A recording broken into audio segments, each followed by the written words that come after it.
Have you heard the old saying, don't judge a book by its cover? But that's what people do, right? We judge everything by outward appearances. In my experience, a great album cover can make or break the decision on whether I buy an album. So go on a journey with me as we look at some great album cover designs and talk about why I believe that you need a personal designer for your album artwork. This is Judged by the Cover. Welcome back to another episode of the Judged by the Cover podcast, brought to you by JW Creates. Judged by the Cover is also a proud member of the Pod Nougat Network, so make sure to follow Pod Nougat on Facebook and Instagram, or find them on the web at podnougatnetwork.com. On today's episode, we are going to be looking at an album cover with a little bit of controversy to it. Did they steal the cover art concept? Did the photographer want their photo to be used for the cover? Did they have the date of the photo wrong for decades? This and more coming up in just a second. But first, if you haven't already, please make sure to go and subscribe to the podcast on your favorite podcast platform. If you are unsure what that means, just type it into Google and it'll point you in the right direction.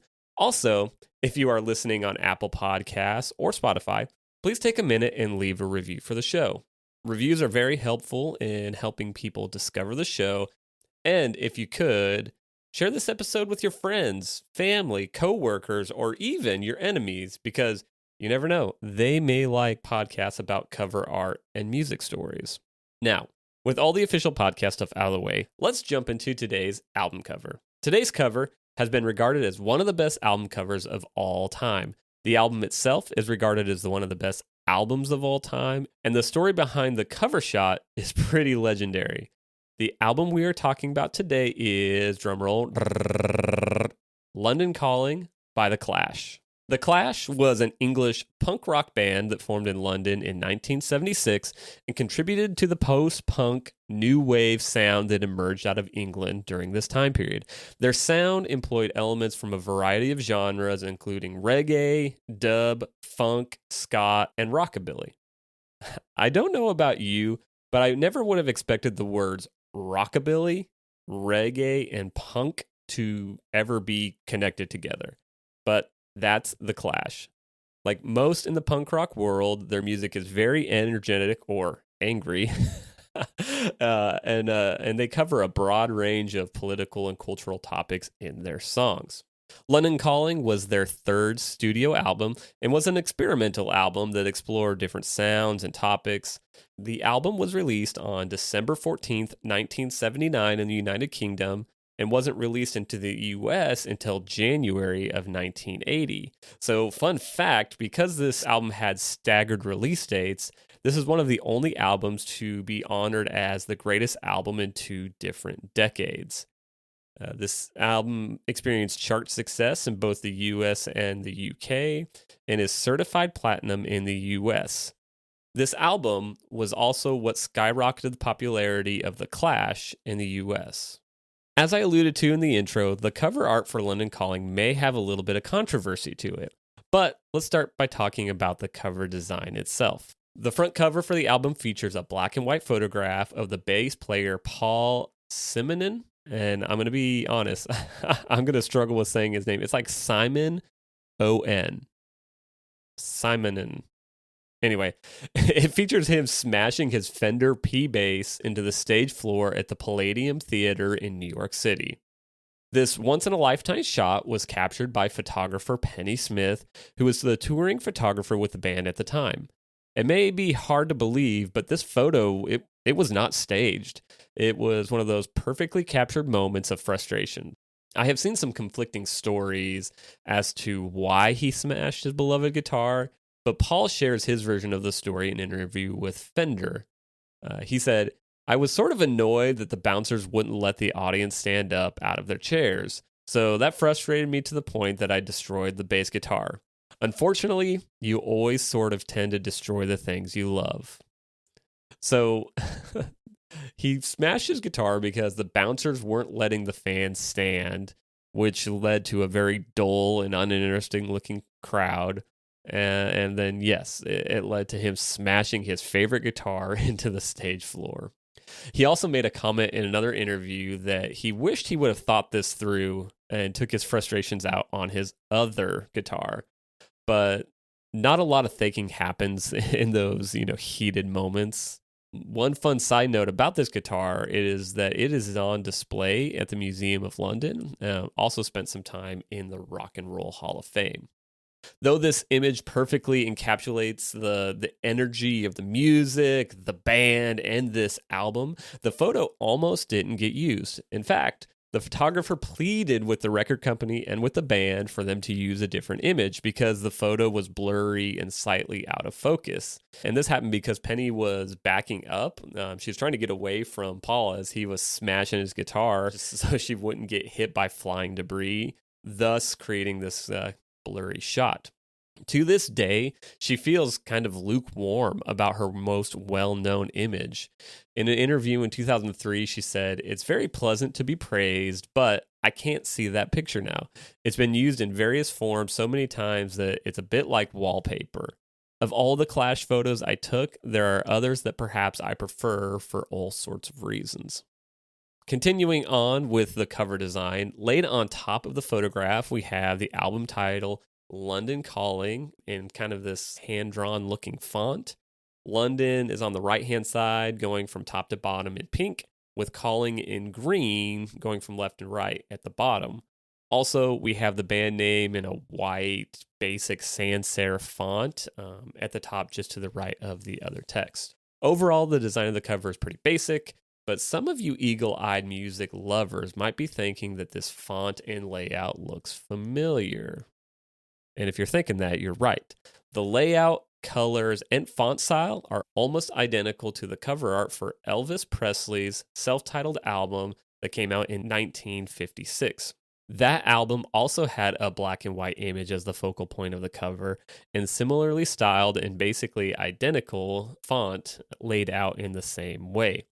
I'll have both of those covers side by side on my website under the JW's Notes section, so you can see this for yourself. That's where you can see all the digital content for the Judge by the Cover podcast. So that's jwcrates.com/notes.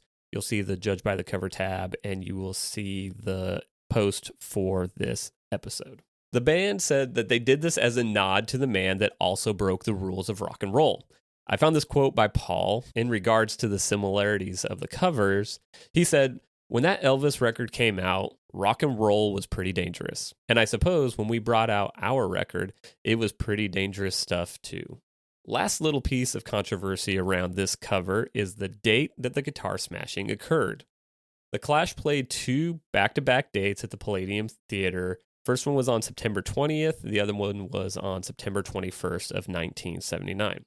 On the original album sleeve and liner notes, it showed that the photo was taken at the show on the 21st. The band and record company would continue to use this date as late as 2016. So this came out in like late 1979, 1980, and they were using that date up till 2016.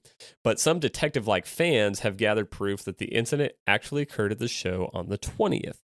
I'll link the video in the liner notes page for those of you that are interested in seeing what that evidence is. But it did actually occur at the show on the 20th. Now, that date really isn't a big deal by any means. It's just an interesting piece of history that might have been recorded wrong and kept that way if someone didn't dig into it. This cover art has been regarded as one of the greatest album covers of all time. Rolling Stone ranked it 8th out of 500 album covers of all time. Other publications have also listed it very highly as a most influential album cover. The album itself has been inducted into the Grammy Hall of Fame in 2007 and then was profiled by BBC Radio 1 Masterpieces, denoting it as one of the most influential albums of all time. In 1995, former Clash member Mick Jones used the same design scheme for his album F-Punk. And it was also parodied for the soundtrack to Tony Hawk's American Wasteland.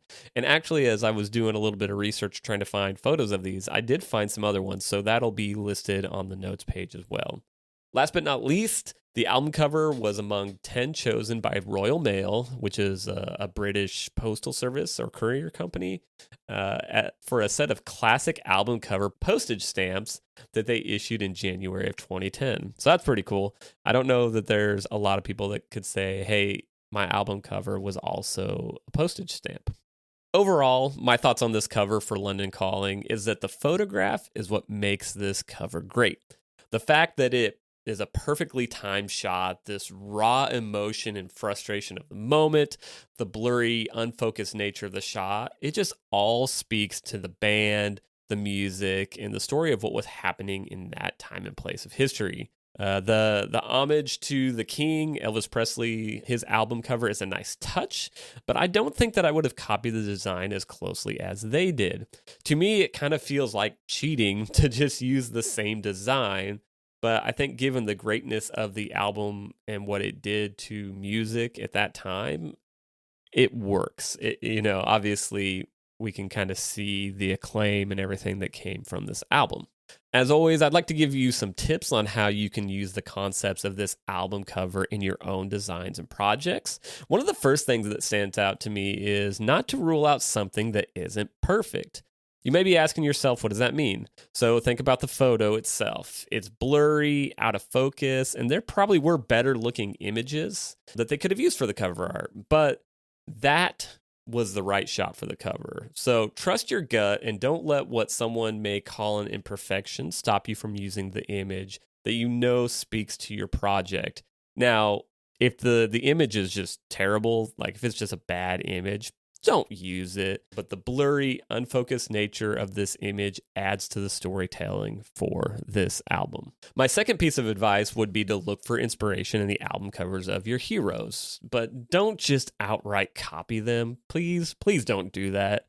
I wouldn't condone doing exactly what this designer did with the London Calling cover, but there are ways to use the elements, the colors, and other portions of it to inform the design of your album cover. So, for instance, you could use the same colors from the text, but in a new way. What if you took the pink color and used that to tint your image, and then use the green for the text, and then just, also use a really great image?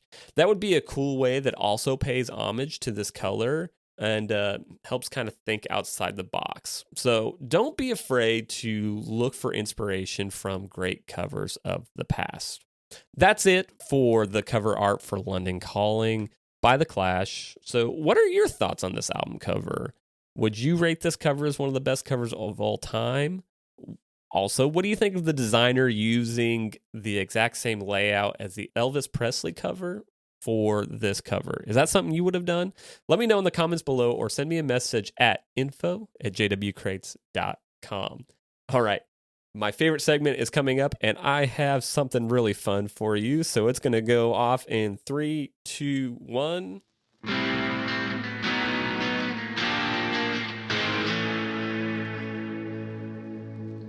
What did y'all think of the new segment music? Is it a keeper or does it need a little bit of work? Let me know. Today's near miss is interesting. And it's more one of those, who let you name your album that? Not even kidding. The name of today's album is You Can Tune a Piano, but You Can't Tuna Fish. Cue the weird cricket noises. This isn't even some weird, obscure band or from a weird genre. There are songs on this album that I know that you've heard probably more than once. Today's Near Miss album came out in 1978, so basically a year before our London Calling album. It is the 7th studio album by the band REO Speedwagon. REO, as some people will like to refer to them as, is an American rock band that formed in 1967. The band gathered a following in the 70s, but didn't really hit commercial success until the 80s. The album Can't Tuna Fish, is how I'm going to call it because that's such a long name, was the first album for REO Speedwagon to make the top 40, peaking at number 29, and is registered 2 times platinum. The 2 hits from the album, Time for Me to Fly and Roll with the Changes, have since become 2 of the band's best-known songs. There are 2 bits of accomplishment for this album. In 2005, the album cover was featured on Pitchfork's list of the worst record covers of all time. And in 2014, its title was featured in NME's list of the 50 worst album titles in history. And quite frankly, neither of these surprise me. Uh, so, in a nutshell, this is the album cover. There is a tuna fish with a tuning fork in its mouth. That's kind of against a bright blue sky, and the sun is shining off of the shiny tuning fork. And this image is outlined by a white box with the band name up top and then the name of the album at the bottom. And it's just in a basic black sans serif font. Very basic. And it's a tuna fish with a tuning fork in its mouth. I mean, with that name, there isn't much to work with. So how did they land on that name? In a fan Q&A session that marked the album's 45th anniversary, Kevin Cronin said that the joke about the difference between a piano and a fish had been told by a friend at an after-show party. He said, "When I heard that punchline, I thought, that sounds like a good album title. It's outside the box, it's wacky, and the music we'd written for that album was diverse stylistically. We were definitely thinking outside the box." He also added, "To me, the album title should say something about the music on the album. I felt it was a good match, and everyone agreed." Everyone agreed? During the same Q&A session, he was asked if they had a hard time getting the record company on board, and he said, "Epic Records, back at that time, was perhaps the most creative, the most artist-friendly label there was. When we sent the songs in, they heard the music and they dug it, and so when they got the album title that we were proposing, they were all in from the very beginning. I know the 70s were a weird time, but how did no one stop this from happening? No one? No one said, maybe we should rethink this? Come on." Now, you may be asking yourself, "Josh, how would you fix this album cover?" Number one, don't name your album after the punchline of a joke. Don't do it, please. Especially a joke about the difference between a piano and a tuna fish. There's just much better stuff. And I'm going on a little bit of a rant here, but Time for Me to Fly and Roll with the Changes. Both of those, great songs. You've probably heard them a ton. They've been in movies. One of those. Use one of those. There's good stuff here, man.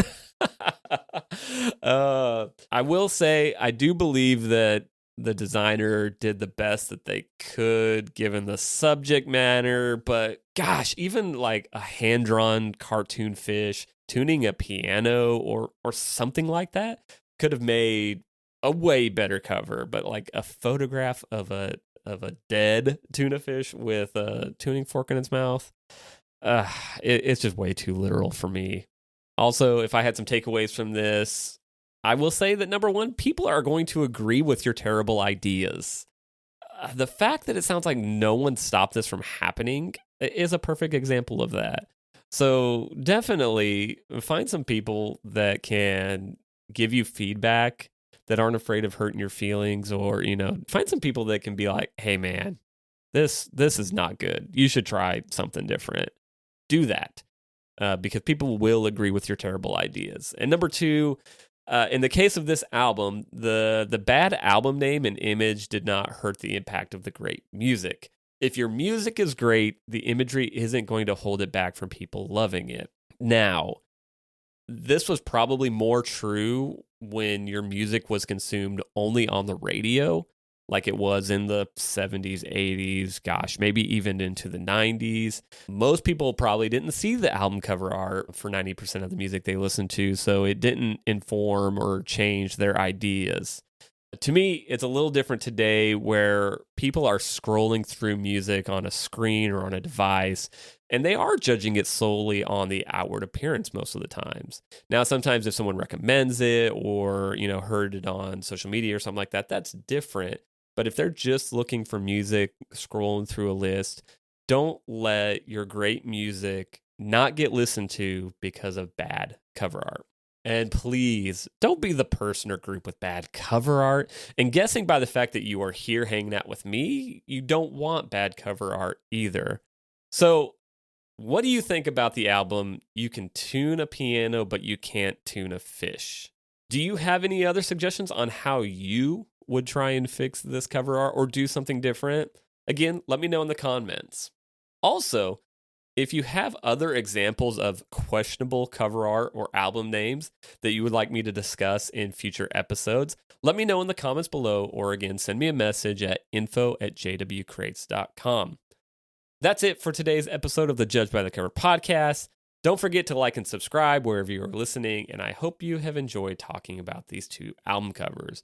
If you would like to learn more about me, check out my website, jwcrates.com, or follow me on Facebook and Instagram by searching at JDub, that's JDUB Creates. Have a great day, and we will do this again very soon.